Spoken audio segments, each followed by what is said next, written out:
ما عاد يرعبني ظلم يهددني لا شيء أخسره لا لا مهما يطول الدرب فالحق معه.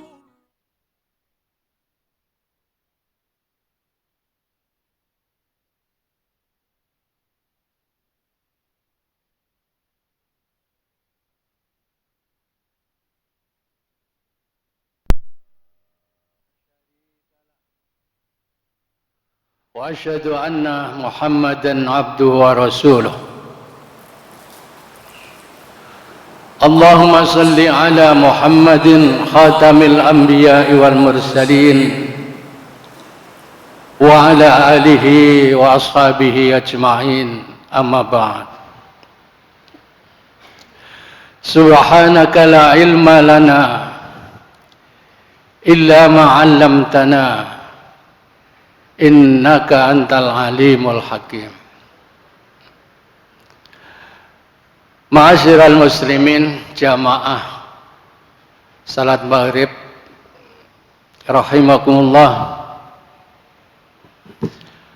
Alhamdulillah kita masih bisa melanjutkan kajian kita pada Rabu kedua ini.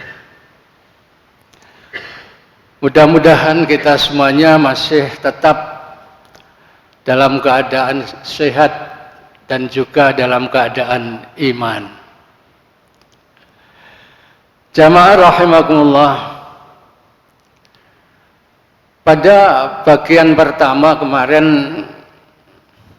telah kita kaji beberapa hal itu tentang wakaf. Kita mulai dari sejarahnya dan selanjutnya. Dan untuk kali ini kita akan memulainya dengan perbedaan wakaf, zakat, infak, dan sedekah.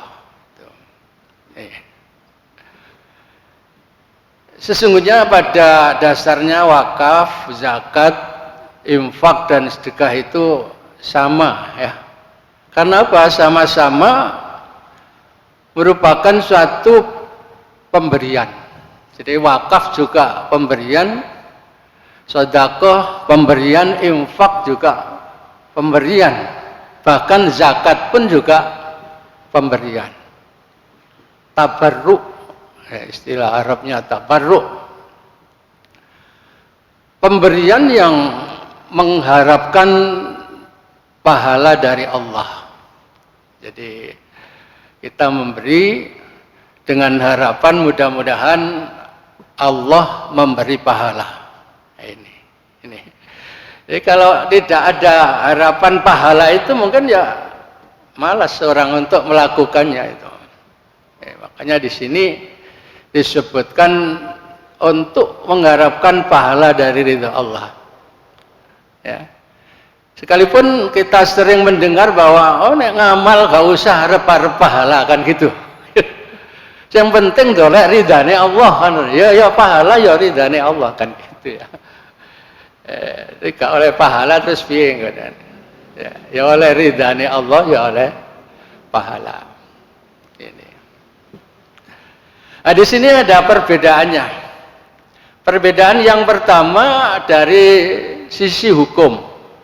Dari sisi hukumnya, wakaf, infak, sedekah itu hukumnya sunat.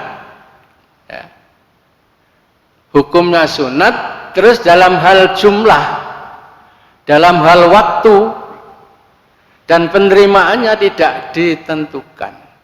Jadi jumlahnya berapa terserah. Jadi hukumnya sunat, mau wakaf berapa terserah. Kalau berupa tanah misalnya, wakaf bumi 1 hektar misalnya, terserah. Tidak ada batasan. Itu kalau wakaf. Ya. Termasuk juga infak, sedekah itu sama. Tidak ada batasannya. Jumlah, waktu, dan penerimaannya fleksibel, ini tidak dibatasi. Ya. Wakaf, infak, sedekah, sunat. Nah, sedang zakat ini yang hukumnya wajib, jadi tidak sunat. Jadi harus didahulukan. Misalnya kita punya harta yang 1 nisab lebih, sudah haul, ya lebih baik didahulukan, dikeluarkan zakatnya dulu. Nah, itu baru berikutnya nanti baru bisa wakaf, bisa infak, bisa sedekah. Ya, sedekah itu. Karena di samping zakat yang hukumnya wajib itu masih dibuka oleh Allah yang bersifat sunat ini, termasuk wakaf, infak dan sedekah itu. Kalau yang wakaf, infak, sedekah tadi tidak ditentukan berapa jumlahnya, tapi kalau zakat ini jumlahnya 1 nisab ya, kalau sudah 1 nisab sudah haul. Tapi kalau wakaf, infak dan sedekah itu punya harta berapa saja boleh, sekalipun mungkin belum 1 nisab. Ini sedekah jariah misalnya, belum punya 1 nisab, tapi ingin ikut menyumbang pembangunan masjid atau apa sarana yang diperlukan di masjid itu, itu tidak apa-apa. Tapi kalau zakat itu harus sudah punya 1 nisab dan sudah haul. Haul itu artinya sudah dimiliki selama 1 tahun. Ini 1 tahun. Nah. Terus kemudian dari sisi objek, ya, objek pemberian tadi, harta benda wakaf harus dijaga dan dipelihara. Jadi tidak boleh habis. Kalau harta wakaf itu tidak boleh habis. Selamanya harus tetap ada. Baik zakat berupa benda maupun zakat yang berupa uang. Itu tetap ada. Kecuali kalau wakafnya itu wakaf muakkad, artinya yang dibatasi waktu kemarin itu. Kalau wakaf untuk selamanya ya harus dijaga, jangan sampai hilang bendanya itu. Kalau misalnya wakaf tanah 2 hektar, sampai kapanpun tanah 2 hektar itu harus utuh. Tidak boleh hilang. Yang diwakafkan atau diambil manfaatnya itu ya hasilnya. Atau kalau memang didirikan di situ bangunan ya harus tetap ada terus. Tidak boleh suatu saat dijual, kecuali ada syarat-syarat tertentu. Ini wakaf. Jadi harus abadi. Sekalipun uang, misalnya wakaf uang itu juga harus tetap dijaga. Wakaf uang 1 M, ya selamanya harus utuh 1 M itu. Ya. Tapi yang dimanfaatkan itu hasil dari 1 M itu. Hasil dari 1 M itulah yang dimanfaatkan. Nanti ada caranya nanti. Ya, bagaimana caranya kalau wakaf uang, bagaimana caranya menurut aturan di Indonesia ini? Kalau kita itu wakaf berupa barang tetap maupun barang bergerak, itu ada. Nah, jadi harus dikelola. Misalnya tanah yang tidak didirikan bangunan ya harus dikelola tanah itu. Ya, mungkin juga bisa disewakan, terus hasil sewanya itu dimasukkan ke yang diniatkan oleh si wakif itu. Niatnya ke masjid, ya ke masjid. Niatnya untuk fakir miskin, ya bisa dimanfaatkan untuk fakir miskin. Jadi niat daripada wakaf itu untuk apa? Kemana? Nah, Harus itu yang dilakukan. Ini. Jadi manfaatnya itu yang secara berkelanjutan, nah itu yang atau hasilnya itu dimanfaatkan. Sedang zakat ya, infak dan sedekah harus langsung disalurkan pada masyarakat yang berhak. Jadi ini bedanya. Kalau perbedaan masalah hukum, yang beda hanya zakat. Hukumnya wajib. Wakaf, infak, sedekah hukumnya sunat. Dari segi hukum. Ya. Kalau segi kelanjutan barangnya itu, wakaf bendanya harus tetap ada. Ya. Tapi kalau zakat, infak dan sedekah ini langsung disalurkan kepada masyarakat yang berhak atau mustahik. Nah, ini beda. Saya infak untuk pembangunan yang sekarang yang di-share itu kan pembangunan pagar, Pak ya. Itu saya lihat juga belum penuh itu, masih ada kurang rupanya. Ya mudah-mudahan kita bisa juga andil gitu. Mudah-mudahan. Nah ini langsung disalurkan karena niatnya untuk bangun itu. Nah, berupa infak atau mungkin bisa disebut dengan sedekah jariyah. Entek gak apa-apa duit, tapi serupa pager kan gitu loh. Entek gak apa-apa duit serupa masjid. Nah ini, ya, ini sama saja misalnya tujuannya untuk fakir miskin. Ya tidak apa-apa, sedekah untuk fakir miskin habis tidak apa-apa. Tapi kalau wakaf tidak begitu. Zakat pun juga tidak apa-apa, langsung dibagikan habis. Nah, ini. Itu perbedaannya. Perbedaannya di situ. Jadi dari sisi hukum, dari sisi abadinya benda itu, kemudian dari sisi apa? Yaitu dua itu. Kalau zakat, infak, sedekah langsung habis tidak apa-apa. Kalau wakaf bendanya harus tetap ada. Ini. Nah, ini panjang pembahasannya. Kalau yang ini mungkin sudah biasa ini, ya. Hanya kita ulang biar ingat kembali gitu saja. Rukun wakaf itu ada 4. Ya, rukun wakaf ada 4. 1 harus ada wakif, orang yang mewakafkan. Nah, kalau tidak ada yang mewakafkan terus apa bisa dinamakan wakaf? Jadi wakif atau pihak yang mewakafkan. Mauqufun bih itu artinya harta yang diwakafkan.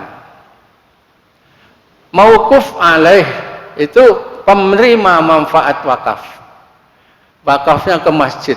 Siapa penerima manfaatnya? Ya kita, jamaah ini termasuk mauquf alaih. Mauquf alaih. Tapi penyerahannya kan kepada nazir.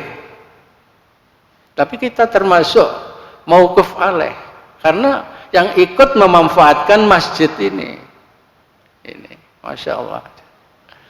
Terus ada sigoh, artinya pernyataan wakaf. Ini saya wakafkan, tapi nanti ada caranya. Harus melalui KUA dan lain sebagainya. Ini. Kemudian unsur-unsur pelaksanaannya, ini harus memenuhi ini. Ya, 1 nanti ada wakif seperti pada rukun tadi.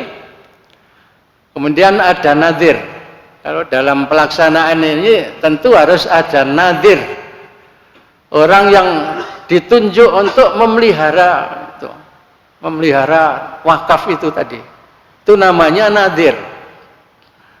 Ya. Seperti orang wakaf ke Masjid Al-Azhar ini, tentunya juga harus ada nazirnya, orang yang bertanggung jawab terhadap wakaf itu. Tapi biasanya kalau milik organisasi ya, dalam naungan organisasi itu nadirnya itu dari organisasi. Ya, organisasi. Misalnya ini dalam naungan Muhammadiyah itu nadirnya itu pengurus Muhammadiyah minimal 3 orang, 3 orang. Itu nadirnya. Insya Allah ini surat wakafnya atau serikat wakafnya dulu ya gak ada nadirnya Pak. Ini nadirnya. Jadi nadirnya milik organisasi karena semua hak wakaf, benda wakaf yang diwakafkan pada organisasi misalnya Muhammadiyah ini semuanya nadirnya organisasi. Kalau cabang ya dari cabang, kalau daerah dari daerah, kalau provinsi ya juga nadirnya dari provinsi. Tapi bunyi di sertifikatnya itu adalah PP, milik pusat semua. Itu kalau di Muhammadiyah. Ini ya nanti kita akan tahu setelah masuk pada cara-caranya. Terus ada harta benda wakaf, ada ikrar wakaf. Terus harus ada pernyataan itu peruntukan harta benda wakaf itu untuk apa? Itu harus jelas. Untuk masjid, untuk pesantren, untuk fakir miskin misalnya. Ya. Untuk anak-anak yatim boleh. Atau mungkin untuk keluarga sendiri. Wakaf keluarga, wakaf dzurri namanya. Jadi yang belum boleh memanfaatkan hanya anak turunnya saja, tidak orang lain. Karena kemarin kan sudah ada wakaf dzurri, ada wakaf yang umum untuk semua bisa, semua orang fakir miskin bisa. Itu ini. Terus jangka waktu wakaf ini harus ditentukan juga.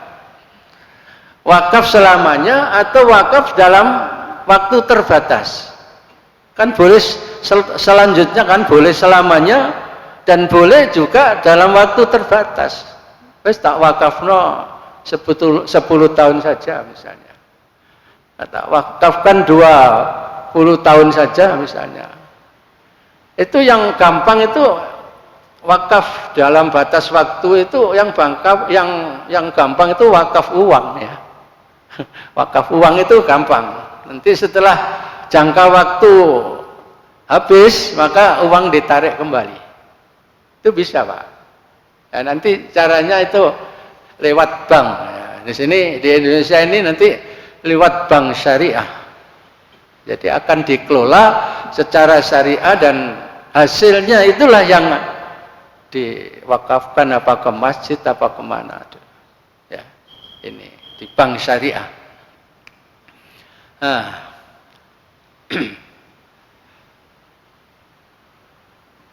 Sekarang mungkin kita tanya, apa ada perbedaan antara peruntukan harta benda wakaf dengan mauquf alaih?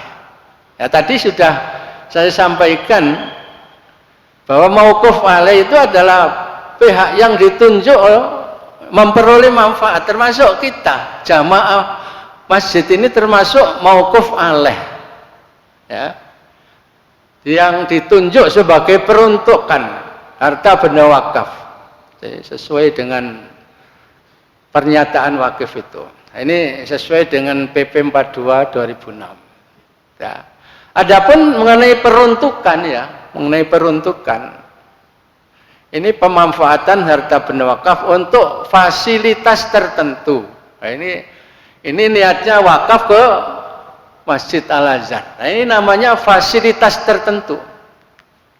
Itu namanya peruntukan wakaf. Si A tadi diperuntukkan untuk Masjid Al-Azhar. Ya.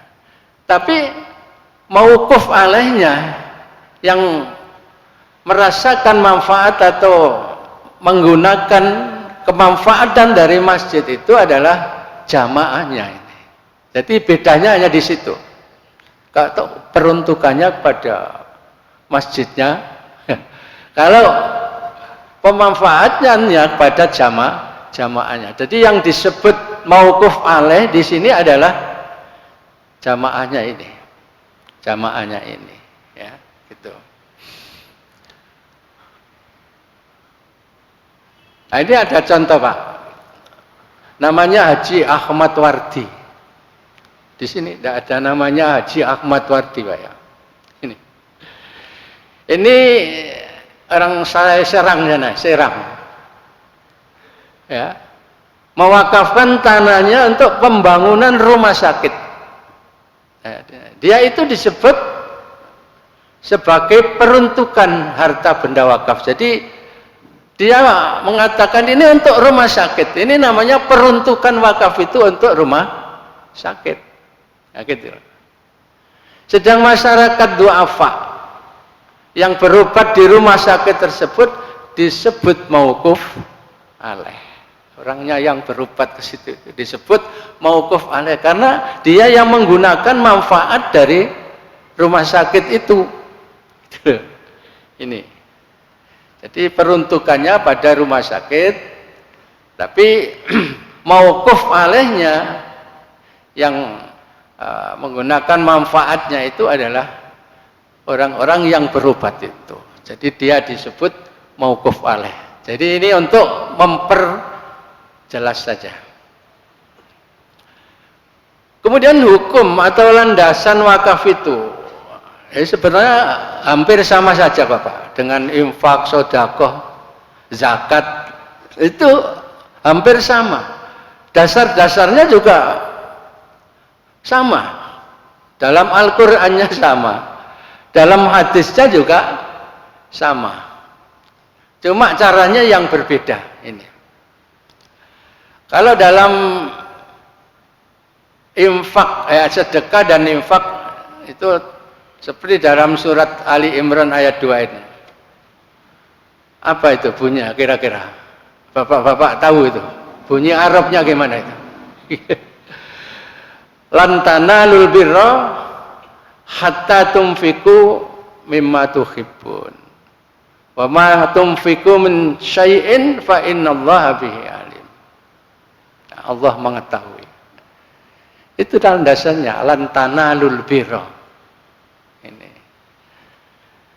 Kemudian ada lagi landasan di sini yang dari hadis. Apabila seorang manusia meninggal maka terputus amalnya kecuali 3. Sedekah jariah, ilmu yang diambil manfaatnya, atau anak soleh yang mendoakannya. Gimana Arabnya? Idza mata benu Adam in qata'a amaluhu illa min salasin shadaqatin jariyah au ilmin yuntafa'u bih au waladin sholihin yad'u. Ini sudah ditulis Arabnya. Ini hadis riwayat Muslim. Bahkan para ulama sepakat bahwa sedekah jariah dalam hadis tersebut dimaksudkan adalah wakaf malahan. Itu kata para imam, para ulama. Ini yang terkenal 2 ayat ini. Sebenarnya masih banyak ayat-ayat lain yang berhubungan dengan wakaf, infak, sedekah dan zakat itu banyak. Di sini hanya dicantumkan 2 itu dulu.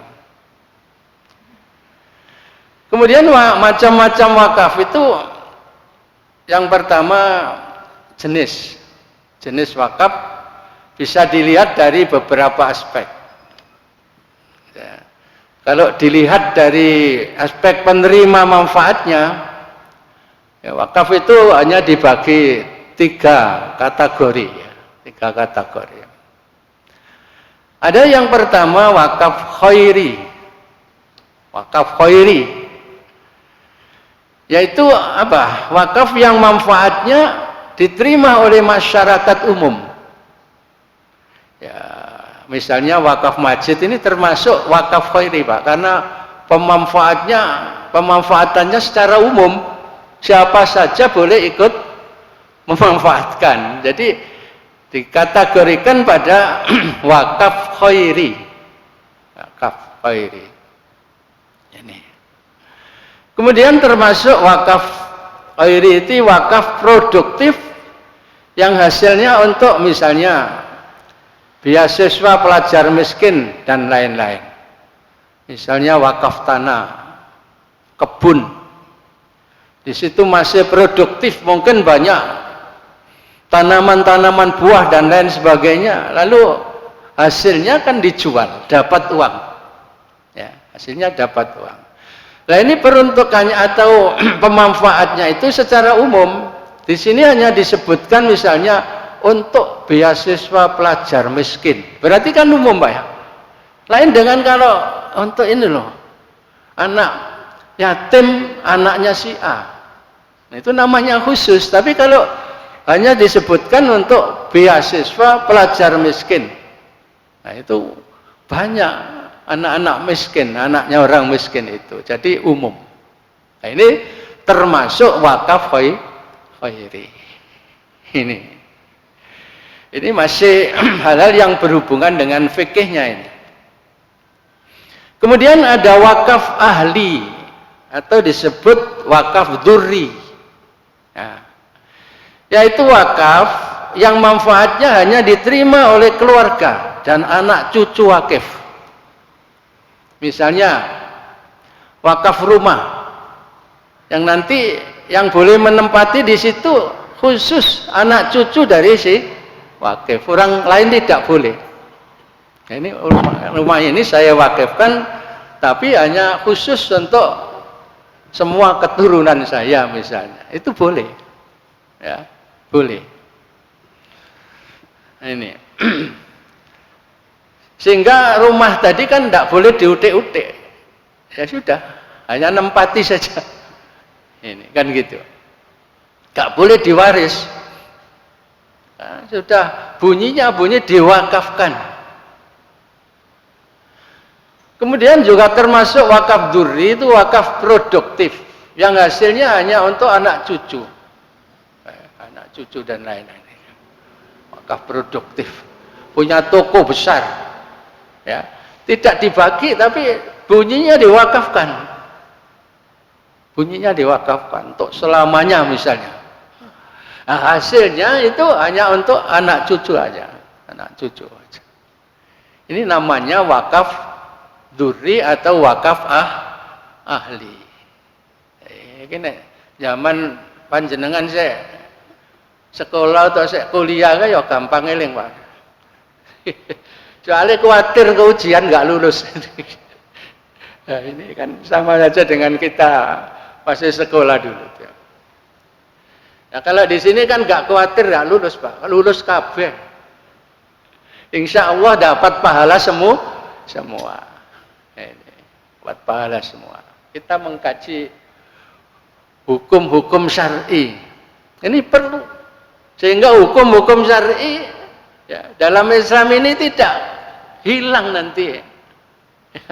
Kalau anak-anak kita sudah malas ya, mempelajari agama, ngejar yang umum-umum saja, yang modern-modern saja, nanti bisa-bisa suatu saat hukum-hukum syar'i ini tidak dipelajari oleh anak cucu juga.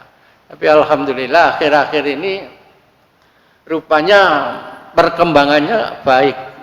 Mudah-mudahan selamanya baik dan tidak ada rintangan apa-apa. Banyak anak-anak kita yang sudah yang berminat untuk menghafal Al-Quran misalnya.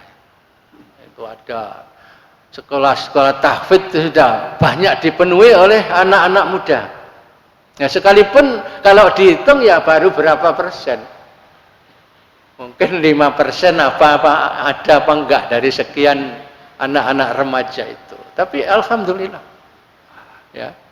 Tahfidz misalnya. Pesantren-pesantren alhamdulillah mulai laris dipenuhi. Karena di sekolah umum itu ya itu artinya sangat minim itu loh pelajaran agamanya itu.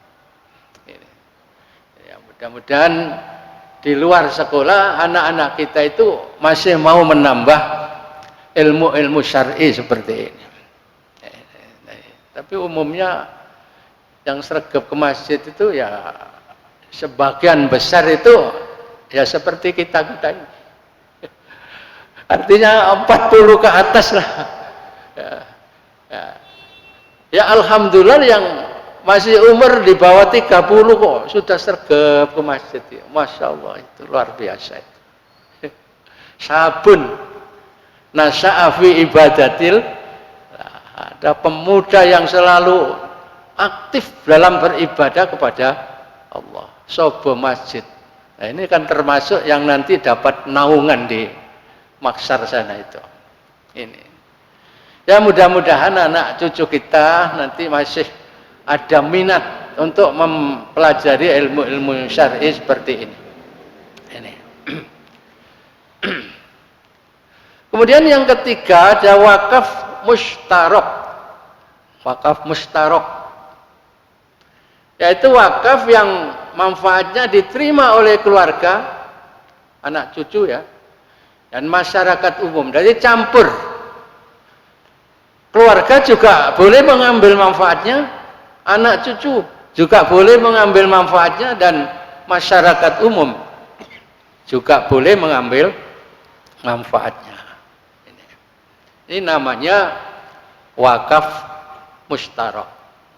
Jadi wakaf khairi, wakaf duri, ya, atau wakaf ahli, dan yang ketiga ada wakaf mustarok.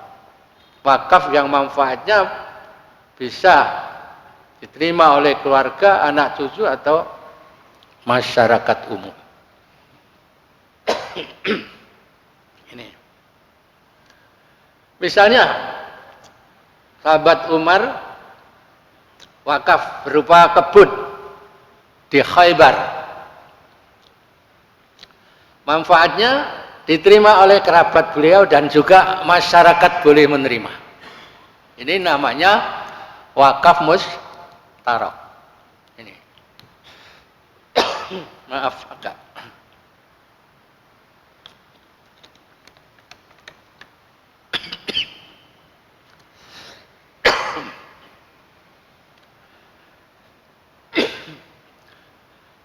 Kemudian berikutnya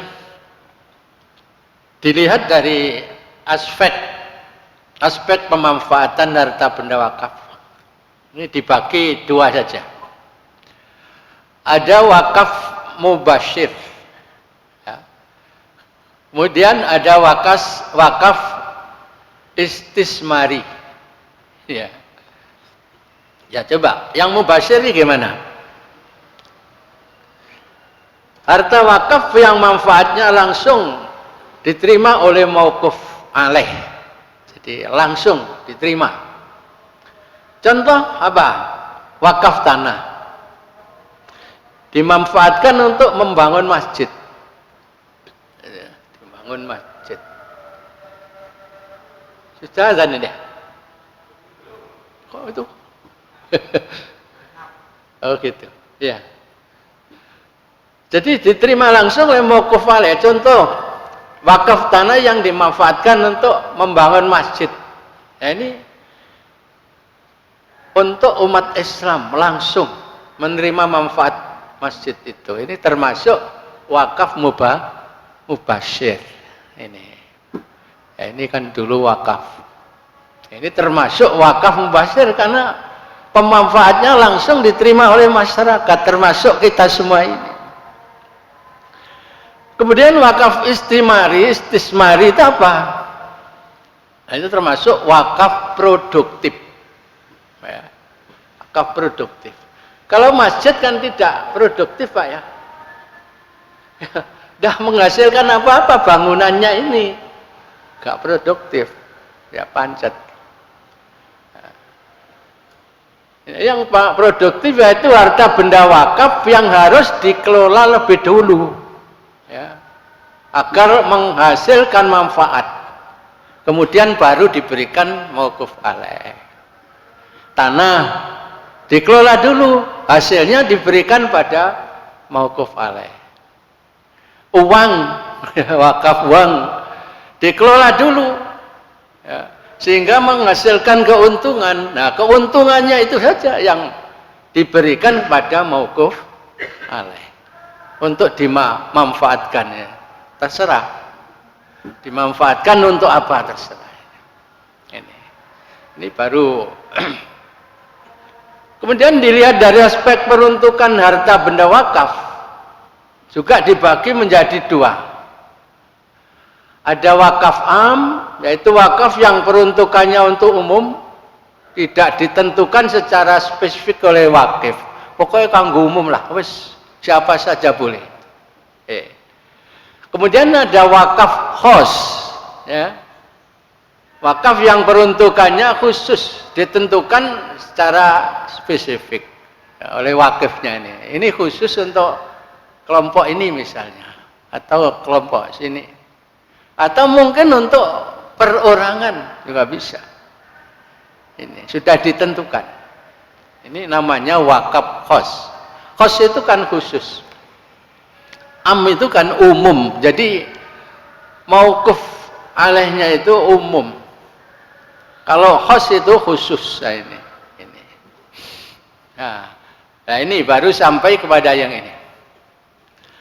Dilihat dari aspek jangka waktunya, ya, wakaf dibagi menjadi dua kategori. Ada wakaf mu'abbad.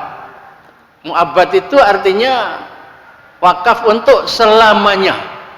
Wes gak diarep-arepane, wes gak di arep-arep bali maneh. Ya. Tidak dibatasi dengan jangka waktu tertentu. Kemudian ada wakaf muakkad, yaitu wakaf untuk jangka waktu tertentu. Jadi dibatasi dengan waktu.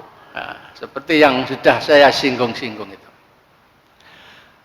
Nah, kalau waktunya masih ada, coba sedikit kita lanjutkan pada tata cara wakaf gimana. Nah ini biar nanti kalau misalnya bapak-bapak, ibu-ibu itu mau wakaf, tahu caranya bagaimana.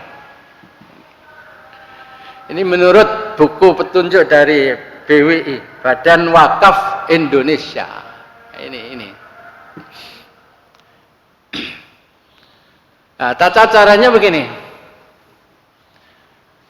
Wakif atau kuasanya, jadi orang yang mau wakaf atau kuasanya datang menghadap pada kepala kantor urusan agama atau KUA. Sebagai apa KUA itu? Selaku pejabat pembuat akta ikrar wakaf atau disingkat PPAIW. Nah, terus membawa apa kalau datang ke sana? Yang pertama dokumen asli kepemilikan tanah. Mungkin kalau sudah ada sertifikatnya ya sertifikat itu dibawa. Ya, aslinya lah dibawa sana. Ya tentunya ya dengan foto-foto kopinya kan gitu. Kemudian berikutnya surat keterangan tidak dalam sengketa. Jadi tanahnya tidak dalam sengketa. Kalau sengketa kan repot, ngerepot nonadirin. Tidak terbebani segala jenis sitaan, gak sedang disita. Tanahnya itu tidak sedang disita. Juga tidak dijaminkan dari instansi yang berwenang. Tiba-tiba sertifikatnya saya ditekek bank. Karena untuk pinjam uang ya ini tidak boleh, ya harus diambil dulu. Hutangnya dilunasi, kemudian sertifikatnya diambil. Nah, itu baru boleh diwakafkan. Oh, dijaminkan kok ya. Berikutnya nama dan identitas diri atau KTP. KTP dari wakif, KTP dari nadir, dan saksi-saksi. Itu nanti ada wakif, ada nadir, ada saksi. Kalau nadir pribadi, ya orangnya itu yang datang, yang ditunjuk itu. Kalau nadir organisasi, ya siapa yang ditunjuk oleh organisasi itu. Biasanya 3 orang kalau di organisasi itu. Ini. Nah. Kemudian wakif atau kuasanya mengucapkan ikrar wakaf pada nadir dengan disaksikan oleh 2 orang saksi di hadapan pejabat pembuat akta ikrar wakaf tanah. Ini khusus tanah loh ini. Ya. Nah, ini sampai sini biar tidak pedot. Tak bacakan saja. Kemudian nomor 3, PPAIW, pejabat KUA tadi, menerbitkan akta ikrar wakaf rangkap 7 untuk disampaikan pada 1 wakif, nadir, mauquf alaih, kepala kantor agama ya, kantor pertanahan, kemudian BWI, Badan Wakaf Indonesia, dan instansi berwenang lainnya. Kemudian 4, pejabat pembuat akta ikrar wakaf tadi ya, menerbitkan surat pengesahan nadir. Ya, nanti penjelasannya saat yang akan datang. Pejabat tadi atau nadir mengajukan pendaftaran nadir kepada badan wakaf. Terus PPAIW atau nadir mendaftarkan tanah wakaf pada kantor pertanahan kabupaten ini. Nanti penjelasannya ya, nanti berikutnya insya Allah ya. Masih banyak kok Pak, kita kaji semua nanti biar jelas, Siapa tahu nanti bapak-bapak, ibu-ibu suatu saat ada kemurahan rezeki lalu wakaf ya. Ini kira-kira cukup di sini dulu, dan insya Allah akan kita sambung pada bagian ketiga. Ya, bagian ketiga. Saya akhiri, wassalamualaikum warahmatullahi wabarakatuh.